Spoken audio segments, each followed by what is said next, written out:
నమస్తే, welcome to BCN news. నేను విజయలక్ష్మి. ముందుగా ముఖ్యాంశాలు. కాకినాడ జిల్లాలో రెండో రోజు AP deputy CM Pawan Kalyan పర్యటన. శాఖల వారీగా అధికారులతో సమీక్ష.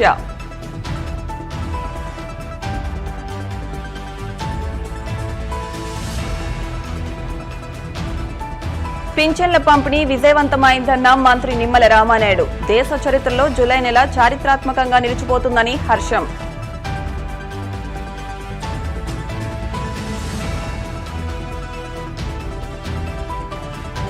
ద్వారకా తిరుమల చిన్న వెంకన్నను దర్శించుకున్న ఏలూరు కలెక్టర్ వెట్రి సెల్వి. ఆలయ మర్యాదలతో స్వాగతం పలికిన అధికారులు.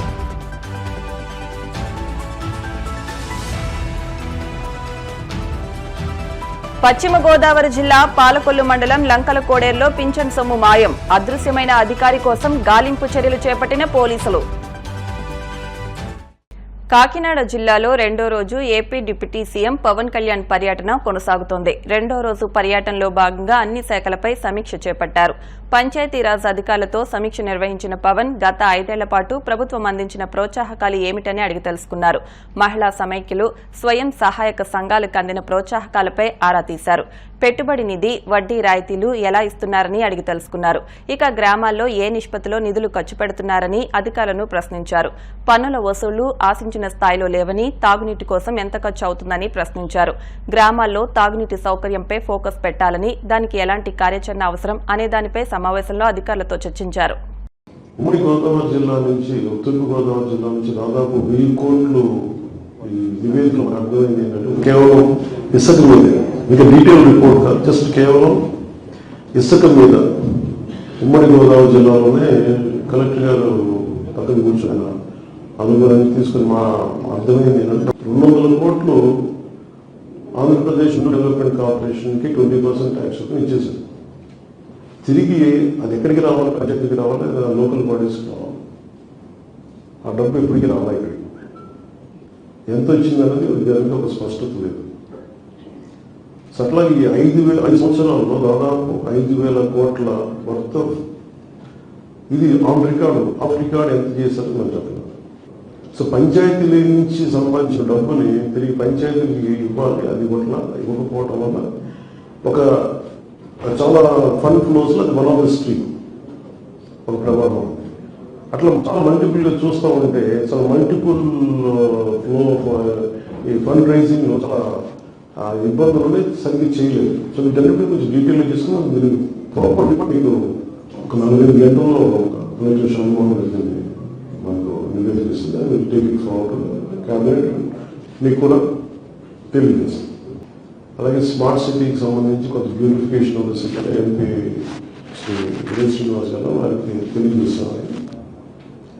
అది తెలియజేసింది కూడా ఏంటంటే కూర్చోబెట్టి మన కాకినాడ కొన్ని ప్రత్యేకమైన ప్రాజెక్ట్స్ లో నిధులకు సంబంధించి కానీ, లేదంటే సెంట్రల్ మనకి జల్ జీవన్ మిషన్ రావాల్సిన నిధులు కానీ ఇవన్నీ ప్రత్యేక కేంద్ర ప్రభుత్వం దృష్టికి తీసుకెళ్ళాలని వారిని కూడా పాల్గొనడం జరిగింది. ఏవైతే పాయింట్స్ రేస్ చేసామో ఇప్పుడు రాజధానికి వెళ్ళినా మన దేశ రాజధాని ఢిల్లీకి వెళ్ళి అక్కడ వారి దృష్టికి తీసుకెళ్ళాలి. కొన్ని మోర్ మెంబర్స్ బోర్డు వచ్చిన మెంబర్స్ ఏదైనా మన కలెక్టర్ రిలీజ్ చేస్తాను డీటెయిల్ అనౌన్స్ చేస్తాను. మీకు జరిగిందని చెప్తాను. But in principle the review యొక్క ముఖ్య ఉద్దేశం అంటే వీఆర్ అవైలబుల్ ఫర్ పీపుల్. ఏ సమస్య ఉన్నా సరే ముఖ్యంగా మేము పెట్టుకున్నది రక్షిత మంచినీటి మనకి ఈ సరఫరా అన్ని గ్రామాలకి వెళ్ళాలి. ఇలాంటి ఏమేమి చేయాలి. ముఖ్యంగా చూస్తే నిధుల కొరత చాలా విపరీతంగా ఉంది. గత ప్రభుత్వం చేసింది అసలు అడ్డగోలుగా డబ్బులు తీసుకుంటున్నారు కానీ పంచాయతీ నుంచి కానీ స్థానిక పన్నులు కలెక్ట్ చేస్తారు కానీ మళ్ళీ తిరిగి వాళ్ళకి ఇవ్వాల్సిన విధంగా వాళ్ళు తిరిగి మ్యాచింగ్ గ్రాంట్స్ ఇవ్వట్లా. సో వీటన్నిటి ఎలా కలెక్ట్ చేయాలని చాలా హై లెవెల్ క్యాబినెట్ మీటింగ్ చేసి గవర్నమెంట్ మంత్రి శ్రీ చంద్రబాబు గారిని కూడా దృష్టికి తీసుకెళ్ళి దాని నుంచి నేను యాక్షన్ ప్లాన్ ముందుకు తీసుకెళ్తాను. అలాగే తగిన ఉదయ్ శ్రీనివాస్ కూడా చెప్పారు, మన బాలసౌరి గారు కలిసినప్పుడు జనసేన పార్టీ తరఫు నుంచి కూడా చెప్పమని చెప్పారు. ఆంధ్రప్రదేశ్ కావాల్సినంత అండ సో అది ఎందుకంటే ఆయన మనసుకి మద్దతు ఇచ్చారు. ఇవన్నీ సార్ట్అవుట్ చేసుకుంటాం. కానీ సార్ట్అవుట్ చేసుకునే లోపల ఆలోచిస్తుందంటే ఎంత అవగాహన చేసుకోవాలి, ఏమేమి ఉన్నాయి లోపల, ఏమేమి లోపాలు ఉన్నాయి, ఎంత నిధులు ఆలస్య నిధులు ఉన్నాయి, వీటన్నిటిలో చాలా లోతైన అధ్యయనం ఎక్సైజ్ జరుగుతుంది. సో చేసిన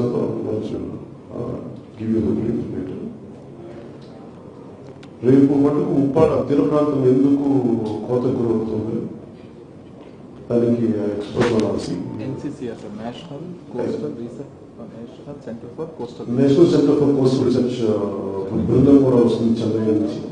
సముద్ర కోత గురవుతున్న ఉప్పాడ తీర ప్రాంతాన్ని దాన్ని చర్యలు తీసుకుంటే దాన్ని మనం రక్షించుకోగలం, లేదంటే అక్కడ ఉన్న గ్రామాన్ని తరలించాలా, లేదా భవిష్యత్ నెక్స్ట్ 10-20 years లో ఎంత గ్రామం వరకు పోతుందని ఒక అధ్యయనం చేసి అక్కడికి వస్తాను. నేనే క్షేత్రస్థాయి పర్యటన చేస్తున్నాను. సో నా విన్నపం మాట ఏంటంటే రేపు పొద్దున పరిగెత్తున్నప్పుడు ఈ ఫీల్డ్ స్టడీకి క్షేత్రస్థాయి పర్యటనకి అక్కడ ఉన్న యువత కూడా సహకరించమని కోరుకుంటున్నాను. నేను కూడా దయచేసి మీరు సహకరిస్తే నేను సజావుగా నాతో పాటు కూర్చొని అటువంటి చూస్తాం. ఉపాధి తీవ్రతం ముంపు ఎందుకు ఉంది, భవిష్యత్తులో ఎలాంటి చర్యలు తీసుకున్నాను. 2 సంవత్సరాల క్రితం ఇది ఈ పరిధిలోకి రానివి మనకి రిజర్వ్ ఫారెస్ట్ కానీ వీటి కింద రానివి ఇవన్నీ కూడా అవి డీమ్డ్ ఫారెస్ట్ కింద చేసి దాన్ని కన్సిడర్ చేయాలని, ప్రొటెక్ట్ చేయాలి. అది కూడా అటవీ శాఖ పరిధిలో అలాంటి వాటిని పరీక్షించాలన్నది కాదు. దానికి ఏముందంటే దానికి కావాల్సిన మంచినీరు మరడుగులు ఏంటంటే బేసిక్ తీర ప్రాంతాన్ని మీకు తెలుస్తుంది. తీర ప్రాంతాన్ని మనకి సేఫ్ గార్డ్ చేస్తాయి. కాకపోతే ఈ డ్రెడ్జింగ్ వల్ల కొంత పోయింది.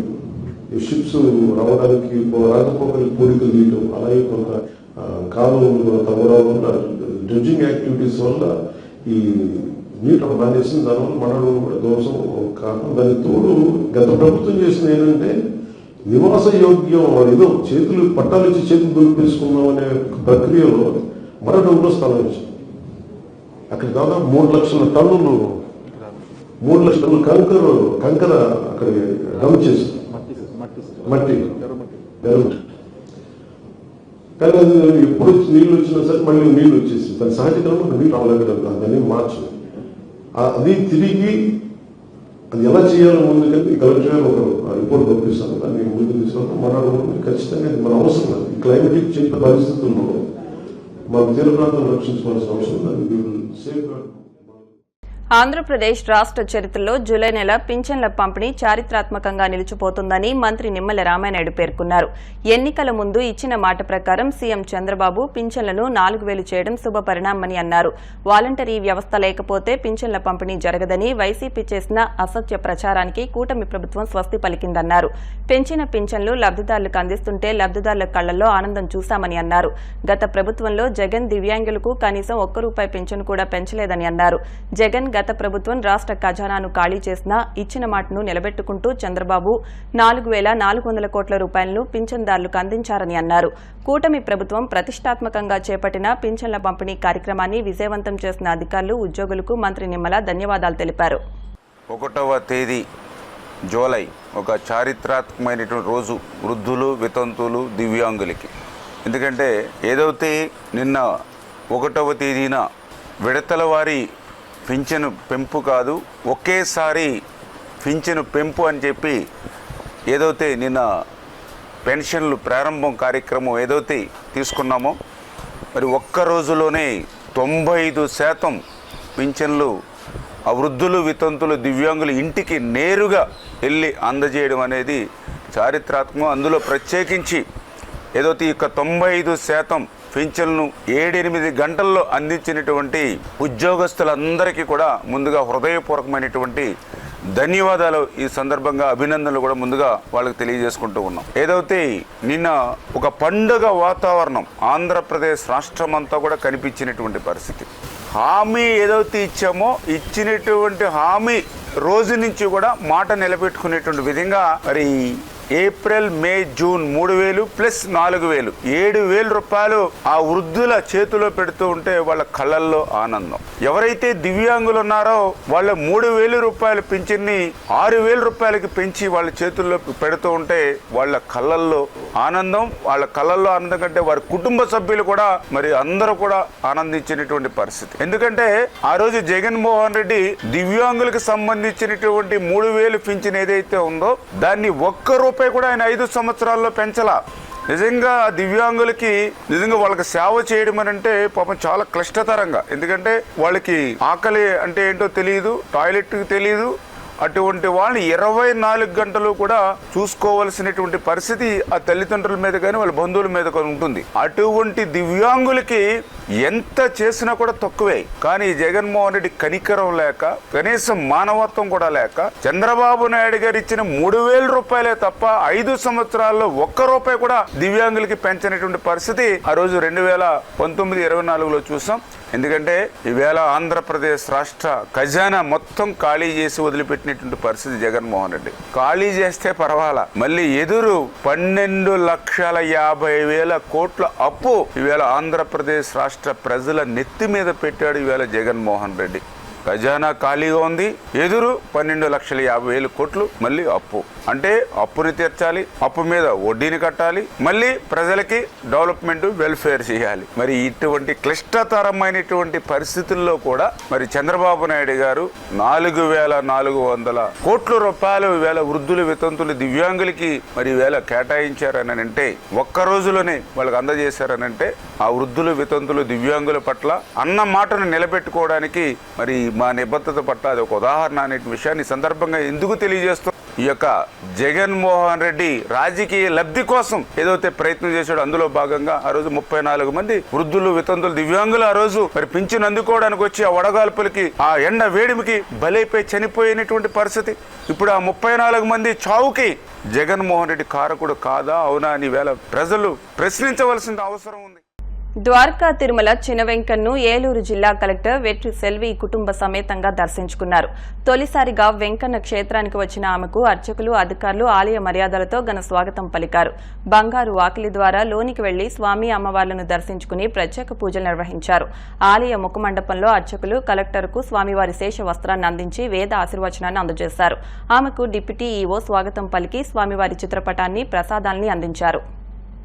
ఇచ్చిన మాట ప్రకారం రాష్ట్ర ప్రభుత్వం జూలై 1వ తేదీన లబ్దిదారుల ఇంటి వద్దనే సామాజిక పింఛన్లు పంపిణీ చేయడం హర్షణీయమని తులసిరెడ్డి పేర్కొన్నారు. కడప జిల్లా వేంపల్లిలో తులసిరెడ్డి మాట్లాడుతూ యువగళం పథకం కింద నెలకు 3,000 నిరుద్యోగ భృతి, స్కూలుకు వెళ్లే ప్రతి విద్యార్థికి ఏడాదికి 15,000, ప్రతి రైతుకు ఏటా 20,000 ఆర్థిక సహాయం అందజేయడంతో పాటు ఇచ్చిన అన్ని హామీలను అమలు చేయాలని డిమాండ్ చేశారు.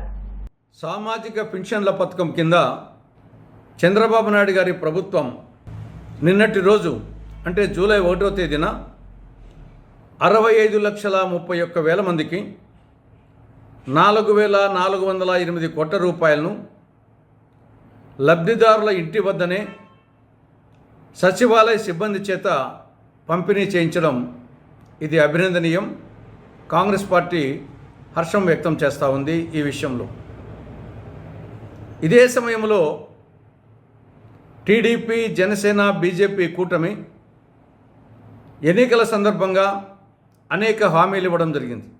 యువగలం పథకం కింద నెలకు 3,000 రూపాయల నిరుద్యోగ భృతి, తల్లికి వందనం పథకం కింద స్కూలుకు వెళ్ళే ప్రతి విద్యార్థికి ఏడాదికి 15,000 రూపాయలు, అన్నదాత పథకం కింద ప్రతి రైతుకు ఏటా 20,000 రూపాయల ఆర్థిక సాయం, మహాశక్తి పథకం కింద 19 సంవత్సరాల నుంచి 59 సంవత్సరాల వరకు ప్రతి మహిళకు నెలకు 1,500 రూపాయలు, ప్రతి ఇంటికి ఏడాదికి ఉచితంగా 3 గ్యాస్ సిలిండర్లు, మహిళలకు ఉచిత బస్సు ప్రయాణం, బీసీ, ఎస్సీ, ఎస్టీ, ముస్లిం మైనారిటీలకు 50 ఏళ్లకే పెన్షన్ పథకం.